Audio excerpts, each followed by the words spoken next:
How you doing, folks? For those of you who've clicked this link, I thank you for coming out and hearing me out for this little thing I'm about to do. Now, it took me like a couple days to write this down, get all my thoughts together, and what have you. So, a little fair warning, this is going to be a long one, okay? Now, so if you don't want to sit down and listen all the way through, I will be posting this on a twit longer, and hopefully by knock on wood, someone will repost this in various websites or what have you, or retweet. So and also another thing,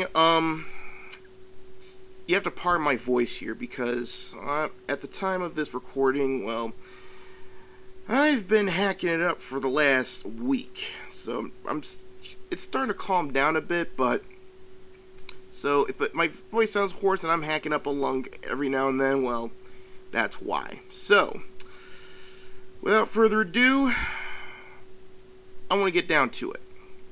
For those of you who don't know me, I am Aaron Alexander. I commonly go by the alias The Nameless One on Twitter, YouTube, and anywhere on the internet. I'm the principal creator and writer of an up-and-coming pen and paper RPG titled Ronin, which I'm in the process of setting up crowdfunding, but right now I am still making preparations at this time.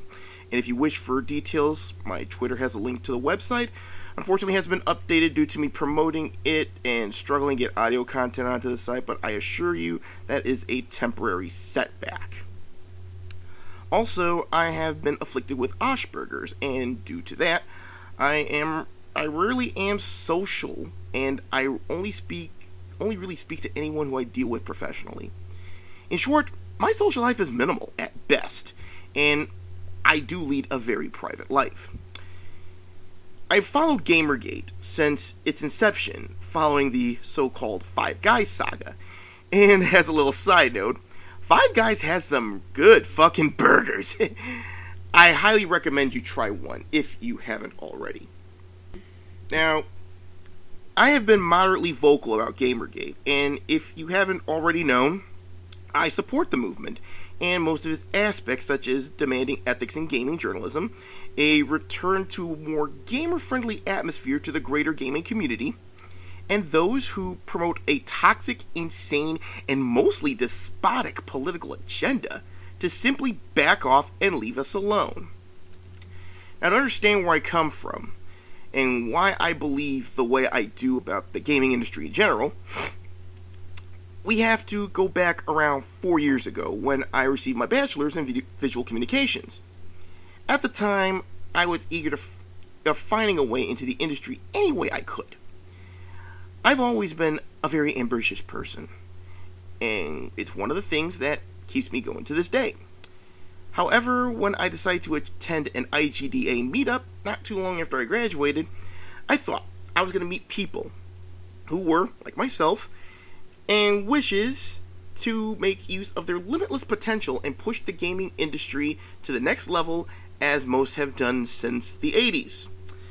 Unfortunately, when I pitched my idea, I was told I was far too ambitious.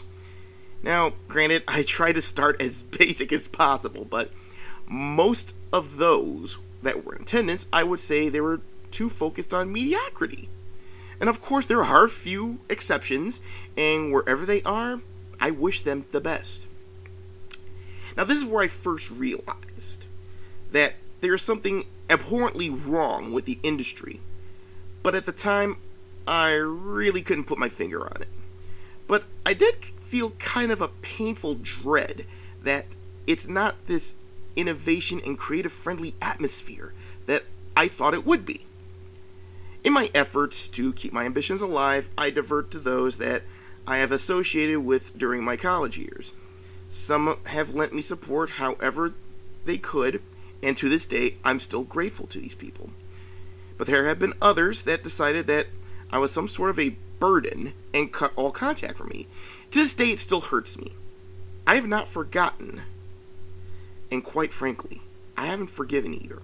In fact, I surmise that those people have, for lack of a better phrase, drank the Kool-Aid. So therefore, at the start of 2013, I decided that the best route to keep my dreams alive was to take a more practical route, which will require minimal people involved as possible and would accomplish all my goals as time went on. I wish to create a franchise in which I can share a world based on my life experiences, my knack for storytelling, my own dreams, and inspirations from many movies, TV shows, and video games I've been playing since I was a toddler. This went on through many iterations growing up, but the latest being my current project, Ronin. And I feel for this to grow, the most logical idea is to go the same route that Gary Gygax took with Dungeons & Dragons back in the 70s. Now I share this story with you to explain my passion for this medium, and also to explain that dread that I've felt over the last few years. Now this dread has barely revealed itself during the Dorito Gate incident a couple years ago with Jeff Keighley, who, in my humble opinion, is just some try-hard idiot that happens to have a journalism degree, and it seems that they give them to any person these days. Oh, I wouldn't be surprised that the next time I buy a box of Cinnamon Toast Crunch, I find a journalism degree inside the box. Now, granted, there was some outrage at Keighley for being a shameless sellout shilling for shekels, but it didn't draw as much attention and didn't prompt people to start looking for answers. And then came the Five Guys saga, with the Zoe post involving Zoe Quinn's ex-boyfriend, Aaron Joni, in which he rightfully blew the whistle, albeit for the wrong reasons. Nothing personal against him, but I don't approve of such vindictive actions like that, okay? It's just childish. However, what I also don't approve of is the fact that a certain so-called gaming journalist giving positive coverage to those that have, let's say, more than friendly relations to, without full disclosure or recusing themselves. Now, as much as I find Zoe Quinn a very detestable human being, from most of the stuff I read, and for the record, as someone with Asperger's, in which one of its effects are depression, in episodes, I found Depression Quest extraordinarily insulting. The problem isn't really with her. The problem was those who have a responsibility to provide its consumers with fair and accurate coverage failed to do so just to get some quasi-developer nookie. Now with that incident, the dread I felt started to come into focus. Then you have a certain pretentious hipster jackass that somehow became a game developer by the name of Phil Fish. Now, I'll give credit where credit's due. Fez is decent as a game. Anyone who puts work deserves recognition. However, his relationship with his fans and his involvement in the IndieCade saga left a foul taste in my mouth. If I was in his position, I would stay positively connected to those who support your game and give you props whenever possible. I feel it's always important to be thankful for whomever supports your work, because without their support, it would be much harder or even impossible to achieve your goals. Now, that kind of attempt for those that support a project brought that dread even more into focus. Excuse me. I told you my voice was hoarse, right? And then there's our fairy godmother, Anita Sarkeesian. Now, to be quite honest, I knew something wasn't right with her from the start, around the time Gamergate started. I already knew she was a phony. I've seen the lecture she gave at Santa Monica College back in 2010 where she basically says that she doesn't like video games. And I also knew about the video clips that she lifted from other YouTube Let's Players. But I also knew that she didn't give off the vibe that she's a ringleader. As if to say that there's something wrong, but I couldn't put my finger in it. With the Five Guys saga broke through, she conveniently jumped to Zoe Quinn's defense, and it sounded like it was an opportunity to push an agenda which, said journalists, supported her so much that this year's GDC Awards, she was given an Ambassador Award, in which the only thing more ridiculous was awarding Barack Obama the Nobel Peace Prize.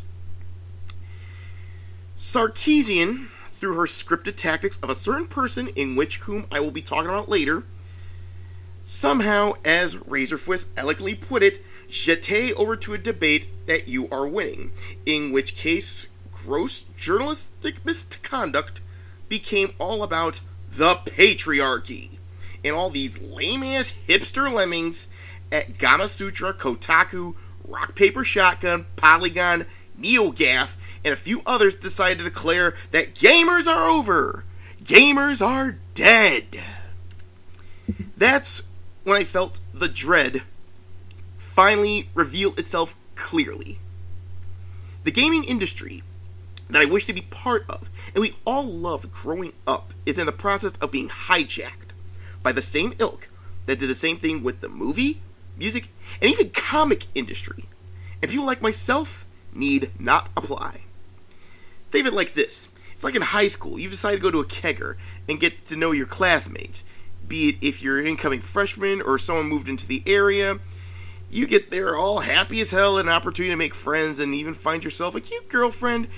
And then a group of steak-headed jocks that look like they took more steroid injections than Ivan Drago in Rocky IV tell you to pound sand before they use your body to kick a field goal through the tree across the street. This is the same kind of bullshit elitism that has put the gaming industry under siege. The funny thing is that they're not coming at us like Jack Thompson did, as he was too obvious in his intentions, and of course, it's ironic that he himself stated that these people are too damn zealous. They're coming at us in the name of inclusion and a new way of thinking, and if you oppose them in any way, you're reactionary, or you're a sexist, or racist.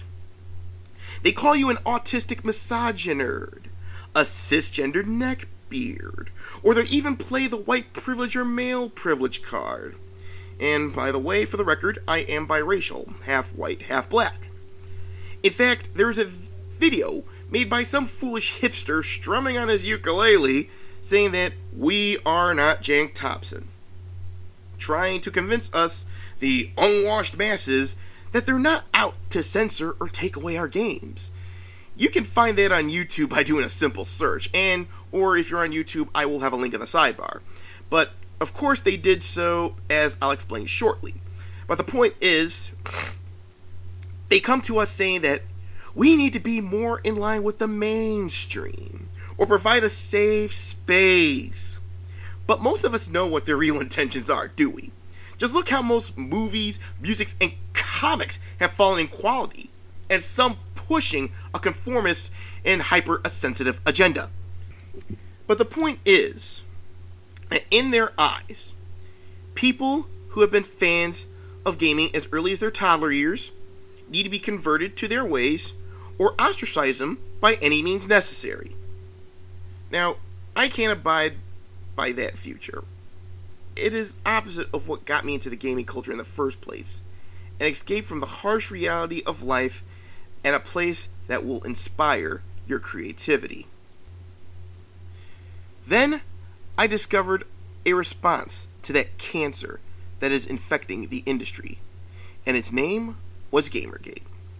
Now, I was pleased to see many people using the hashtag as well as the Not Your Shield hashtag, and found people like the Internet Aristocrat, Mundane Matt, Sargon Avocad, Camera Lady, the Ralph Retort, Christina Summers, Milo Yiannopoulos, Total Biscuit, and others reporting on the goings-on of the pushback against those who would turn the hobby into a shell of its former self.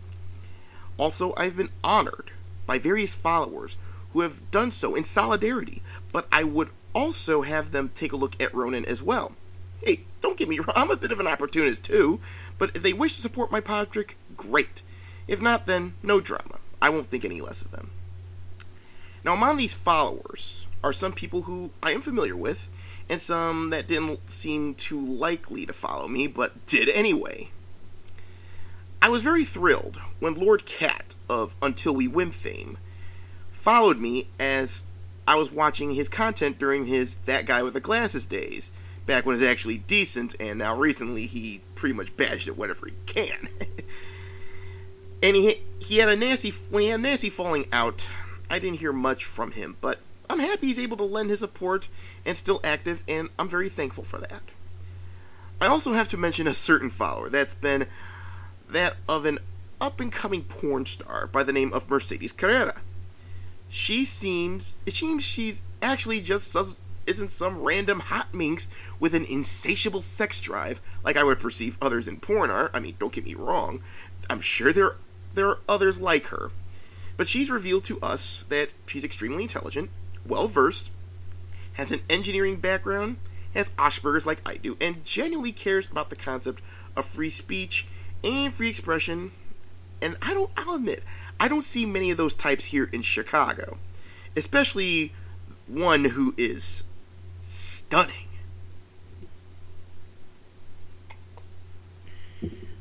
But I'm honored that she has followed me, but sadly, there would be some things I would like to retweet from her, but nothing against you, my dear, but I gotta keep my Twitter safe for work.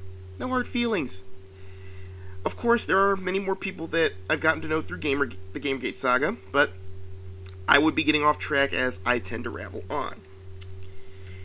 Now, what drove me to my testimony was the recent banning of GTA 5 by several Australian retail chains in response to a petition on change.org by certain radical feminists that has gotten the industry up in arms.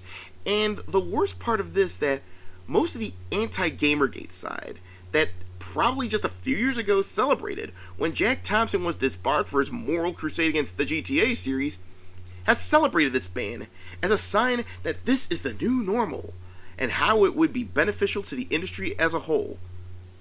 Remember they say they didn't want to take away our games? Now we knew that it was all a steaming, stinking pile of grade A quality bullshit. Now, however, this ridiculous ban on bullshit pretenses to me, and maybe to some of you, is the lightning bolt from God we've been waiting for. Some of us have been trying to convince people that those on the anti-Gamergate side wish to choose what we should play, and if anything doesn't meet their ridiculous standards, they would be banned. For instance, in Sweden, Sweden, they want to add sexism to the criteria of how games are rated. Now imagine if some on the ratings board in Sweden refused classification to a game because it was deemed too sexist. And if a game doesn't have classification, then it cannot be sold in that country. Hence, banned. Folks, let me be honest with each of you. They are pushing their despotic agenda on us, and they will not let up until they get what they want or we soundly defeat them. Now, I know some of you are asking, what do they want? They say they want inclusion, but we're inclusive. Just how in their eyes are we not being inclusive? With that, folks, let me enlighten you on what they do want, or at least give you an idea of their end game. Now, you remember I was talking about Anita Sarkeesian and how I had the feeling she was more of a mask as for someone that is trying to get their outlandish point across, right? Well, that someone goes by the name of Jonathan McIntosh. To me, he is far worse than Jack Thompson could ever be. He, in my opinion, is the mastermind behind this hijacking of the gaming industry. Now, if you don't believe me, go check out his tweets. His beliefs are almost in line, if not perfectly in line, with Mao Zedong. Now, if you don't know what I mean, go on Wikipedia, do some research, look up Mao's cult of personality that gripped China during his reign. More specifically, look up the Great Leap Forward and the Cultural Revolution. Then compare and contrast with McIntosh's tweets. Why do you think Gamergate has come up with the hashtag #FullMacintosh? I mean, to me, this man is extraordinarily dangerous to the gaming industry and the gaming culture as a whole. Of course, the only way he could become even more dangerous is, God forbid, he were to run for political office. And if he did run in the Bay Area, he'd probably win. I mean, how else can you explain a kook like Nancy Pelosi getting reelected every couple years? Now, as I mentioned before, Whenever Sarkeesian speaks in her videos, the words coming out of her mouth are mostly from McIntosh himself. And it's ironic that Sarkeesian says women should not be considered as objects by men, despite the fact that a man is using her as a sock puppet to spew the tenets of his sociopathic agenda.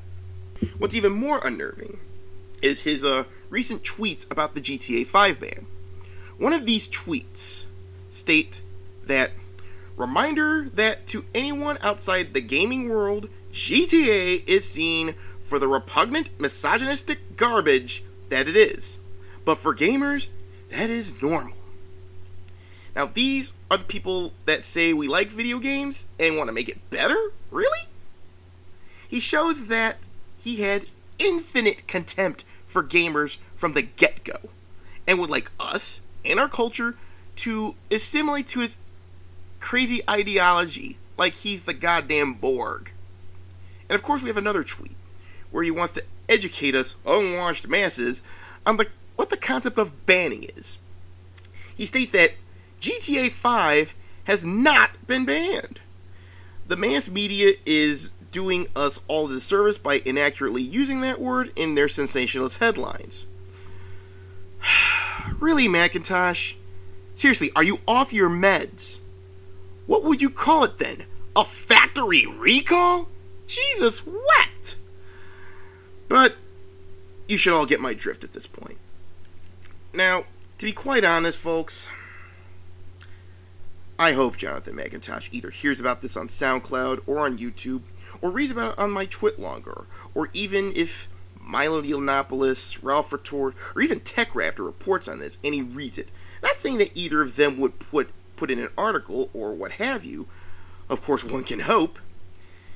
Because I want to let this son of a bitch know that he's fucking with a hobby that has got me through the worst of times and gave me the aspiration to do the same thing and entertain the next generation and share them my stories, and they will have fun doing it as I did through video games growing up. And I'll be damned if this elitist Bay Area piece of monkey shit decides to rob future generations of that experience and could get people through the worst of times and escape their lives, at least for a few hours. Now, don't get me wrong, I'm not one for confrontation. Like I said, I'm more of a let live kind of guy. But I'm willing to call this bastard out and draw the line in the sand. Now, not only this is a testimony of my feelings over the last few months, but consider this a declaration of war against him and those that sympathize with him. We ain't gonna dox you. We ain't gonna harm you physically. We ain't gonna troll or harass you.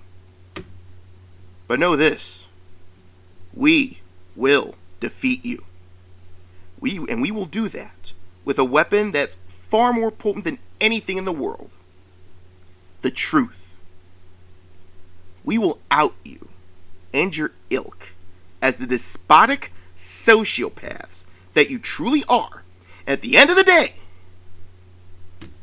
we will cast you back into that kiddie pool size urine-soaked ball pit where you and yours truly belong.